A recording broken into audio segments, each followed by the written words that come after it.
Salam sejahtera, terima kasih karena bersama dengan saya di Nazilin Unity Channel. Betulkah Perikatan Nasional akan bubar? Betulkah PAS akan tinggalkan Parti Bersatu? Adakah semua itu akan berlaku dalam tikam belakang? Ini semua adalah satu rentetan yang pasti akan menarik perhatian politik di Malaysia.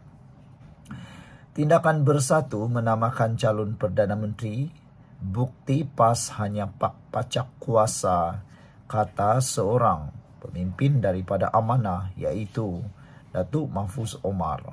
Selain daripada itu, di dalam laporan yang lain, tajuknya pula ialah PAS hanya kain buruk dalam percaturan Bersatu.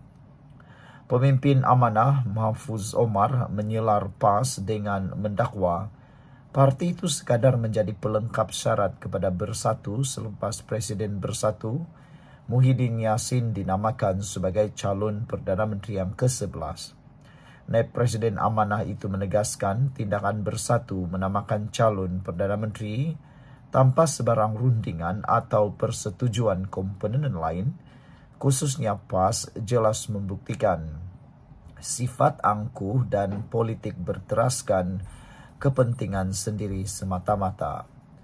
Usul ini membongkar hakikat sebenar Bersatu, parti yang tidak menghormati semangat kerjasama, tidak percaya pada perbincangan konsensus, dan hanya mengangkat kepentingan seseorang pribadi atau individu melebihi kepentingan rakyat atau kestabilan negara, katanya lagi. PAS yang selama ini mendabik dada kononnya penentu undi dalam politik negara, rupa-rupanya hanya dijadikan pelengkap syarat oleh Bersatu. Suara mereka diketepikan, pendirian mereka tidak dihitung, dan marwah mereka dipijak seperti kain buruk, katanya lagi. Sebelum kita teruskan ulasan ini, jangan lupa tinggalkan komen Anda dengan tanda pagar Kami Sayang Malaysia.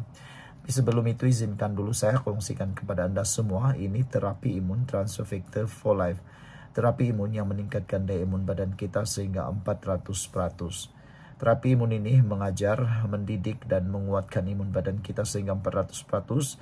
Bahkan, ia juga turut menyeimbangkan sistem imun badan kita dan imun badan kita.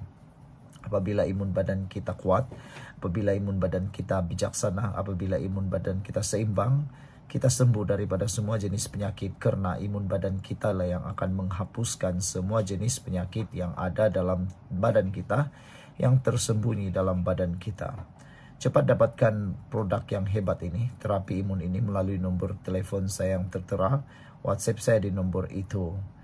Produk ini lulus KKM, diperakui oleh dokter-dokter di seluruh dunia dan di Malaysia, halal. Dapatkannya melalui nomor telefon saya yang tertera. Produk ini mungkin jawapan kepada doa Anda selama ini.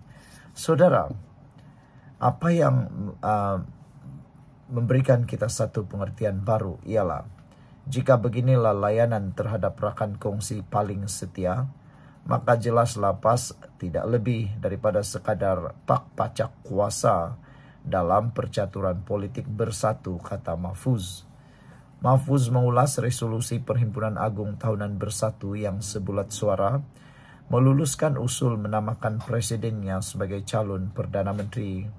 Semalam, beberapa pemimpin PAS dilapor melahirkan rasa kurang senang dengan langkah Bersatu itu. Ahli Jawatan Kuasa PAS Pusat, Anwar Musa, menegaskan penamaan calon Perdana Menteri bukanlah keutamaan, sebaliknya usaha memperkukuh parti dan mengukuhkan mufakat wajar diberi tumpuan. Timbalan Presiden PAS, Tuan Ibrahim Tuan Man pula berpandangan, PAS tidak perlu mengikut langkah Bersatu menamakan calon Perdana Menteri. Menurut Mahfuz, tindakan tergesa-gesa Bersatu itu mendedahkan rapuhnya gabungan yang cuba ditonjolkan sebagai kononnya alternatif kerajaan. Katanya, perebutan kuasa dan ketidakjujuran telah mencemari gabungan itu sejak awal lagi. Belum pun berpeluang memerintah semula, sudah bergolak dengan perbalahan siapa yang layak menjadi Perdana Menteri, kata Mahfuz. Persoalan asasnya, bagaimana rakyat boleh yakin kepada sebuah blok politik yang sesama sendiri pun gagal menghormati rakan kongsi. Jika parti komponen diperlakukan seperti barang mainan, apatah lagi rakyat biasa yang tidak punya suara di meja rundingan, katanya. Rakyat harus membuka mata. Ini bukan soal siapa menjadi Perdana Menteri semata-mata, tetapi soal apakah negara mahu terus dibelenggu oleh gabungan yang retak dari dalam, dikuasai oleh perebutan kuasa dan ditunggangi agenda pribadi. Bersatu dengan tindakan ini telah membuktikan bahwa mereka bukan pejuang kestabilan, kata Mahfuz. Jauh sekali pembela rakyat, sebaliknya mereka adalah punca perpecahan, kata Mahfuz lagi. Pas pula, meskipun coba memaparkan diri sebagai parti berpengaruh, ternyata rela dipinggirkan demi secebis kuasa, katanya yang juga bekas ahli parlimen pokok Sena. Sekian untuk kali ini, jangan lupa tinggalkan komen Anda. Tinggalkan komen Anda dengan tanda pagar Kami Sayang Malaysia. Bye-bye. Salam sejahtera, terima kasih karena bersama dengan saya di Nazilin Unity Channel. Habislah hadir, kata netizen, apabila SPRM sekali lagi mengumumkan keputusan paling mengejutkan Mahathir. Ada yang kata kali ini nasib Mahathir tidak akan dapat diperbaiki lagi. Ada lagi yang kata semoga Tun Mahathir dapat menghadapi semua ini di saat beliau masih hidup, kata mereka. Apa yang mengejutkan, ada juga yang mengarahkan Mahathir supaya cepat-cepatlah berehat daripada dunia politik. Jangan buat perkara yang lebih kepada keduniaan, kata mereka. Harus ingat umur Tun Mahathir sudah terlalu lanjut, kata netizen.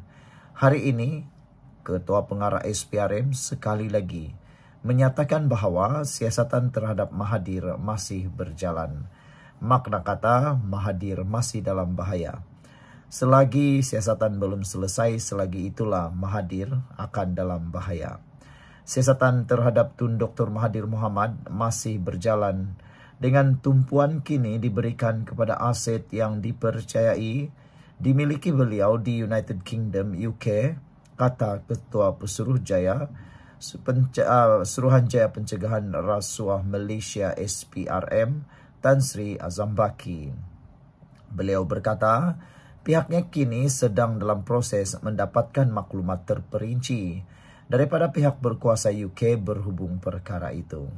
Ada netizen yang menyindir Tun Mahathir, kata netizen, dulu kata tiada, sekarang tiba-tiba pula SPRM jumpa ada yang mau disiasat di UK.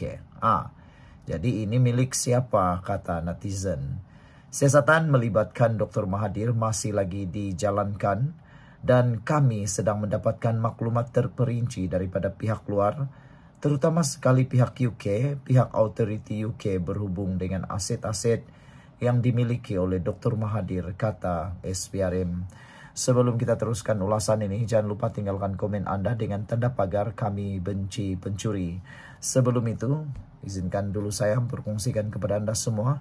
Ini terapi imun Transfer Factor for Life, terapi imun yang meningkatkan daya imun badan kita sehingga 400% secara umum dan ringkasnya. Apabila imun badan kita lemah, apabila imun badan kita jadi bodoh, apabila imun badan kita tidak seimbang, kita akan kena penyakit, sukar sembuh daripada penyakit dan tidak sembuh daripada penyakit.